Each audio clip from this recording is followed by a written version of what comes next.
tueurs en série, armes chimiques ou mondialisme, peur des sectes ou du terrorisme, au retour de l'antisémitisme, peur du cancer, peur nucléaire, peur de l'anthrax dans ton thorax, peur du sida, peur du prion, peur aux frontières ou dans les avions. Pour de vrai, pour de faux, ils attisent la parano. Du coup le mot que t'as... De toute façon du Mexique, il y a aussi des membres du CSPCL et du collectif Palais de Tinapa.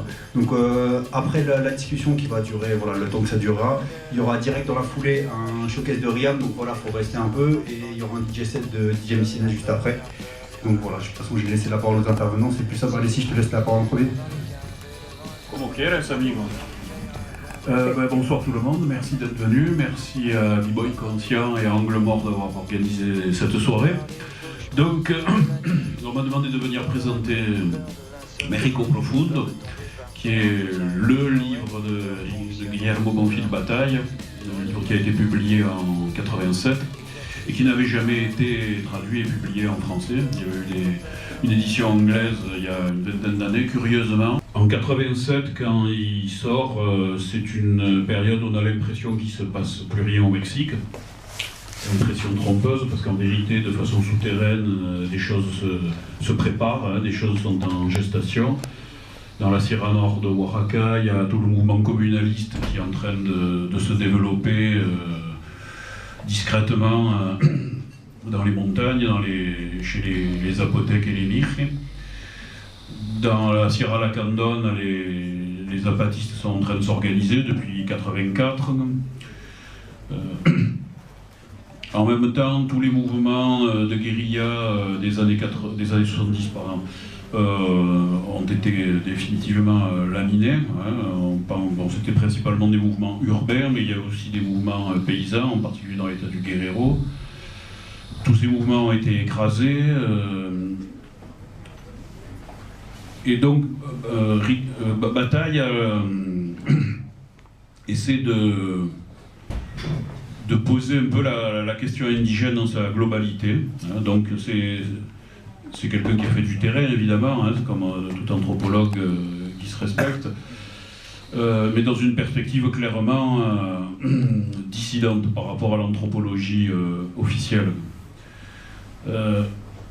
À l'époque où il écrit, il existe l'Institut national indigéniste qui a été créé dans les années 30, qui prétend valoriser les cultures des mondes indigènes dans une approche très paternaliste. La perspective, c'est quand même il faut sauver l'indigène de lui-même. Donc Bataille inverse complètement la perspective. Lui, il dit la puissance qui peut porter une régénération sociale et politique du pays, c'est le monde indigène. Donc il y a deux pays. Il y a le pays imaginaire, spectaculaire pourrait-on dire, le pays qui se donne en spectacle, celui qu'on voit dans les telenovelas, celui qu'on voit à travers le spectacle de la politique. Et il y a ce pays qui se veut occidental, qui se veut désespérément occidental. Et il y a le pays profond, celui qu'on ne voit jamais, c'est le pays indigène. Donc il jette un pont à travers cette récapitulation qu'il fait de toutes les formes de vie et de pensée et d'organisation proprement indigène. Il jette un pont avec les origines de la révolution mexicaine.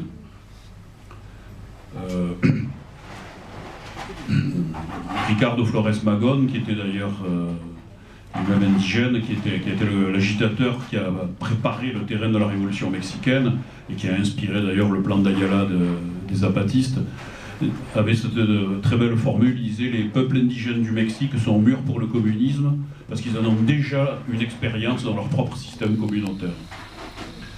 Et ça, c'est un peu le travail de Bataille, c'est justement de nous expliquer en quoi consiste ce système communautaire. Donc en gros, la base du système communautaire indigène, c'est d'avoir une relation au territoire. Il y a un territoire, toute communauté a forcément un territoire, a forcément un ancrage territorial. Généralement, la terre est une propriété commune, soit sous la forme de la terre communale, soit sous la forme de l'érido, qui est quelque chose qui a été créé au moment de la Révolution mexicaine. Mais même dans les endroits où les terres communales ou iridales ont pu être privatisées, il reste quand même une relation extrêmement forte au territoire, une relation qui relève du sacré. Pour les peuples indigènes, le territoire c'est quelque chose de, c'est un point d'articulation avec le monde du sacré, qui serait un peu l'homme à tout faire, jusqu'à la plus haute en quelque sorte, qui serait président municipal. La gratuité des charges, hein. Les charges ne sont pas rétribuées. Les gens qui occupent ces charges sont désignés par l'Assemblée. Il n'y a pas de candidat qui vient faire sa campagne électorale en multipliant les promesses qui ne tiendra jamais.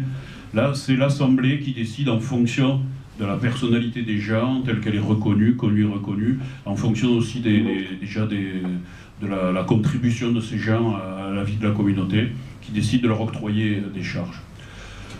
L'autre élément, c'est les fêtes qui sont extrêmement importantes, qui ne sont pas un simple divertissement, qui sont le moment où la communauté se ressaisit et en quelque sorte se met en scène avec une institution qu'on appelle la majordomie. Le majordome, c'est quelqu'un qui est désigné lui aussi par l'Assemblée et qui, sur ses fonds propres, va organiser la fête. Alors en fait, ça dépend les communautés. Dans la Tlahuitoltepec, une communauté que j'ai beaucoup fréquentée dans la Sierra Nord, qui a d'environ 15 000 habitants. Et il y a 3 fêtes dans l'année, sur chaque fête, il y a 9 majordomes. Ça fait 3 fois 9, ça fait comme, je sais pas, fait, ouais, 27, merci. Et ça fait 27 majordomes, donc qui, sur leurs fonds propres, ou qui se font aider par leur famille, leurs voisins, leurs amis, qui payent les feux d'artifice, le mezcal, font abattre des bœufs, rétribuent les musiciens, etc. Ça, c'est une façon aussi d'égaliser la richesse à l'intérieur même de la communauté. Et c'est un honneur hein, d'occuper la charge de majordome. Et c'est une honte de s'y dérober. Ensuite, le TEC, qui est le travail gratuit au service de la communauté, 1 ou 2 jours par mois, que ça peut être pour l'entretien des écoles, de l'église, ça peut être pour refaire un pont, une route, etc. Là aussi, c'est un travail qui est bénévole. Et l'entraide mutuelle, ce qu'ils appellent, enfin les apothèques appellent ça la gozone, c'est-à-dire le travail bénévole qu'on fournit à son voisin, à son ami, etc. Et qui lui-même appelle une réciproque, appelle un don en quelque sorte, un don de soi, sous forme de travail, qui appelle en retour un contre-don. Donc il y a une classe dominante qui est blanche, qui peut être aussi comporter des indigènes. L'exemple le plus frappant, c'était Benito Juárez, qui était un zapotèque de Oaxaca, et qui, orphelin, a été recueilli et élevé, éduqué par une famille d'origine espagnole, de grands propriétaires fonciers de Oaxaca, et qui, devenu président, a été le premier à mettre en place les lois qui font de la propriété privée bourgeoise et qui portent atteinte à l'intégrité des terres communales indigènes. Pourtant, il était de naissance zapothèque. Inversement, j'ai connu des gens qui étaient d'origine occidentale, qui étaient parfaitement intégrés dans des communautés indigènes. J'ai même connu par exemple le cas d'une Française que j'ai rencontrée lors de sessions du Congrès national indigène, qui depuis 40 ans vit dans une communauté indigène, et elle est tellement impliquée, elle a même fait de la prison pour avoir défendu les droits de cette communauté, elle est tellement impliquée dans cette communauté qu'elle fait partie des 2 représentants de cette communauté au Congrès national indigène. Donc c'est une question d'appartenance à un monde. Donc Bataille a dit les prétendus métis sont en fait des gens soit qui ont quitté leur communauté, soit ou des communautés qui ont été dispersées, ou en tout cas des gens qui ont été fondamentalement occidentalisés. Et lui pense que c'est le monde indigène qui va permettre au monde métis de se régénérer. Et effectivement, c'est un peu le discours que tiennent les apatistes, que tient le Congrès national indigène, hein, à savoir que les métis, l'idée c'est que les métis tôt ou tard s'organisent sur le mode des communautés indigènes en lutte. Et c'est déjà quelque chose qui s'est produit.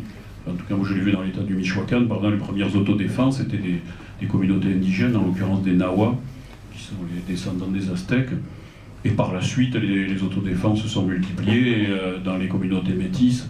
Et certaines communautés métisses ont fait alliance avec les communautés indigènes pour éradiquer les cartels de la drogue, etc. etc. Donc voilà en gros comment Bataille campe un peu la situation. Alors évidemment, Bataille n'a malheureusement pas vu l'aboutissement de ces mises en perspective, puisqu'il est mort dans un accident de voiture en 1991.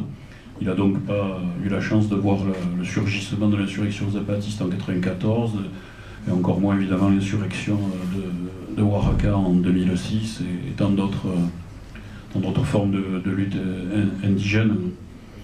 Mais disons que le fait qu'il ait campé aussi clairement avec...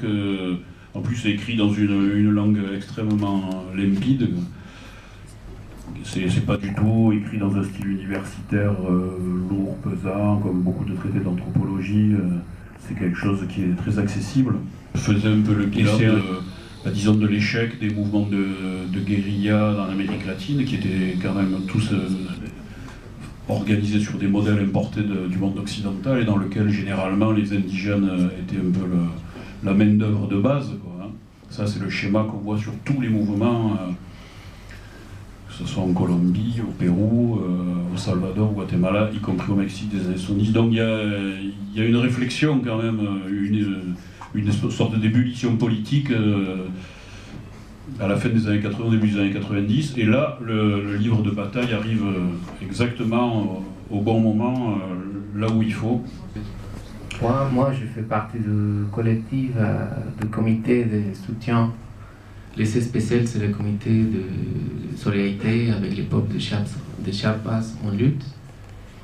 Et je vais essayer un peu aussi de donner un peu de mon avis sur les livres de Bonfil Batalla et un peu de les lier aux luttes actuelles au Mexique. Et dire que c'est vrai, le mouvement indigène a été présent, on va dire, comme il y a les zapatistes qui vont dire le 1er janvier de 1994, ils vont dire on est là et ça fait 500 qu'on résiste. Merci au collectif Angle Mort, au CSPCL, Alexis de m'avoir invité pour participer ici au nom du collectif Paris Ayotzinapa. Moi je vais parler d'un Mexique profond, un peu différent de celui qu'on a discuté jusque-là. Un Mexique profond qui est enfoui au fond des fosses communes, au fond des lacs, sous la forme d'os calcinés, fragmentés, et qui va à l'encontre d'un autre Mexique, d'un Mexique imaginaire, le Mexique des ministères des Affaires étrangères, qui signe tous les traités de défense des droits de l'homme, qui veut participer aux missions de paix de l'ONU, qui va contre la prolifération des armes nucléaires, mais qui, dans son propre pays, participe à une violence extrême. Un Mexique imaginaire aussi dans lequel on nous dit que la violence, c'est le résultat de confrontations entre délinquants. Alors qu'on sait très bien que ce n'est pas le cas, que la violence au Mexique, c'est une violence structurelle qui fait partie d'un mécanisme de spoliation, d'expropriation des ressources naturelles. Et comme on l'a déjà dit, mes collègues avant moi, la violence se déploie particulièrement dans les zones marginalisées où il y a des riches ressources naturelles, en particulier les mines. C'est le cas de l'état de Guerrero. Et si je parle au nom du collectif Paris Ayotzinapa, c'est peut-être parce que vous avez écouté du cas des étudiants de l'école normale rurale d'Ayotzinapa, qui est un cas qui a révélé au monde en fait l'ampleur du phénomène de disparition forcée au Mexique.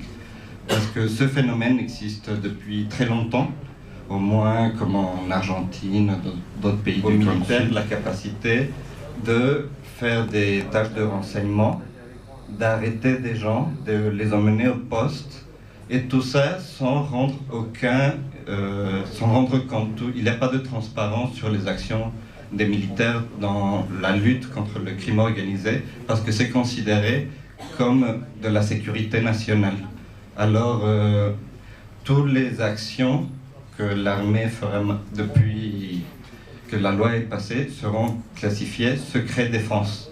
Et tout ça, c'est assez inquiétant, parce que depuis que l'armée occupe un rôle prépondérant dans la lutte contre la criminalité, les indices de meurtre, de disparition, de torture ont explosé. Et comme je vous parlais du cas Ayotzinapa qui a révélé au monde un peu l'ampleur de cette crise humanitaire qu'on vit au Mexique, je vais faire un petit rappel pour les personnes qui ne connaissent pas. Les étudiants d'Ayotzinapa, c'est une école très engagée dans... Pnéumopathie ou tueur en série, armes chimiques ou mondialisme, peur des sectes ou du terrorisme, au retour de l'antisémitisme, peur du cancer, peur nucléaire, peur de l'anthrax dans ton thorax, peur du sida, peur du prion, peur aux frontières ou dans les avions. Pour de vrai, pour de faux, ils attisent la parano. Du coup le mot pioteur fait trop peur et même tarif.